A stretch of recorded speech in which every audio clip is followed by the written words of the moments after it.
Phone की घंटी बजी। करीब सुबह के 9:30 बज रहे थे और रेशमा किचन में काम कर रही थी। उसके हाथ आटे में सने हुए थे क्योंकि उसे उसके पति रवि को टिफ़िन जो देना था। सुबह सुबह सभी गृहिणी की तरह वह भी बहुत व्यस्त रहती थी। फिर वह आटे में सने हुए हाथ से ही फ़ोन उठाने गई तो देखा कि उसकी मम्मी का फ़ोन आया था। झुंझलाहट में उसने फ़ोन उठाकर कहा, ओहो मम्मी, मैंने आपसे कहा है ना कि मेरी अभी अभी नई नई शादी हुई है। शादी को सिर्फ 6 महीना ही हुए हैं। यूँ सुबह सुबह फ़ोन मत किया करो। ऐसा कौन सा ज़रूरी काम था कि आप थोड़ी देर इंतज़ार ना कर सकी। चलिए अभी फ़ोन रखिए, मैं अभी बहुत व्यस्त हूँ।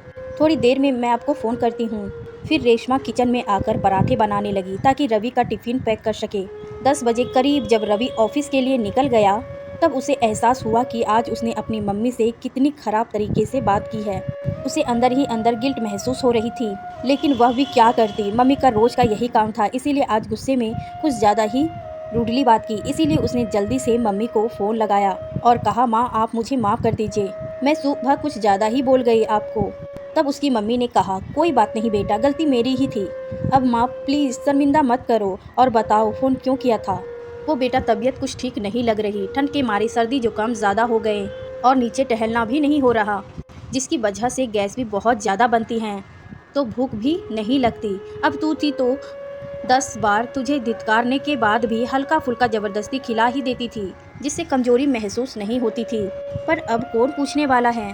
तब रेशमा ने कहा, मम्मी आपका ख्याल रखने के लिए भाभी है ना, वह आपको पूछेगी। अरे कहाँ बेटा, मुझ बुढ़िया को कौन पूछता है मैंने खाया या नहीं खाया, इससे किसी को कोई फ़र्क नहीं पड़ता है। लेकिन माँ मुझे ऐसा नहीं लगता है कि भाभी आपको पूछेगी नहीं। वो मेरा और तुम्हारे जमाई का भी कितना ख्याल रखती हैं। मैं जब भी पियर आती हूँ मुझे एक कप चाय तक बनाने नहीं देती, हर वक्त तीमारदारी में लगी रहती है, मुझे बिल्कुल अपनी छोटी बहन की तरह मानती। अरे बेटा तू बहुत भोली है और तेरी भाभी उतनी ही चालाक। यह सब वो सिर्फ तारीफ़ें बटोरने के लिए तेरे सामने करती है। घर में रोज़ तीनों टाइम सब्जियां मैं ही काट कर बनाती हूँ, वह तो सिर्फ रोटियां सेकती है। और संडे को जब कोई आइटम बनाती हैं तब भी सारी तैयारियां मैं ही करती हूँ। तुझे यह सब कैसे पता होगा, तेरी शादी उसकी शादी के पहले ही हो गई थी। और रही बात गिफ्ट की तो वह अपने मायके से मिले हुए सस्ते गिफ्ट तुमको पकड़ा देती हैं, जिससे तुम खुश हो जाती हो और अपने मायके वालों के लिए बढ़िया और महंगे गिफ्ट खरीद कर लाती। तुम जितना अपनी भाभी को भोली समझती हो न, वह उतनी भली नहीं है बेटा। वो मुझे दवाई देना हो या खाना पूछना हो बस एक ही बार पूछती है, दिखावे के लिए। अगर वो सही में मुझे अपनी माँ जैसी मानती तो मुझे ज़बरदस्ती करके ज़रूर खिलाती। तुझे क्या लगता है शादी से पहले वो अपनी माँ को बार बार नहीं पूछती होगी।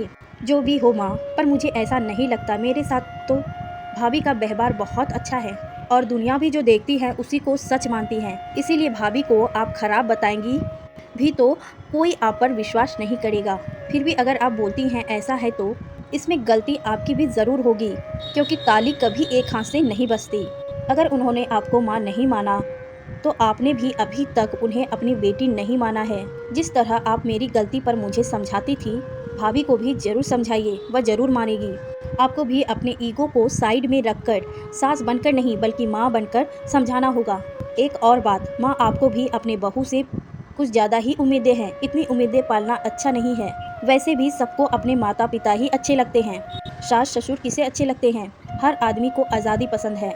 आजकल तो ज़्यादातर लड़कियां अपनी गृहस्थी अलग बसाना चाहती हैं। उन्हें सास ससुर कुछ ना बोलने वाले, चुपचाप घर में रहे, तब भी बंदिश लगती है और तारीफ बटोरने के लिए ही सही नंदोई का मान सम्मान करती है। इतना भी काफ़ी है, क्योंकि आजकल नंदे भी किसी को कहाँ पसंद रहती हैं। नंद घर आ रही है, काम बढ़ जाएगा, ये सुनकर नाक मुँह सिकोड़ने लगती हैं।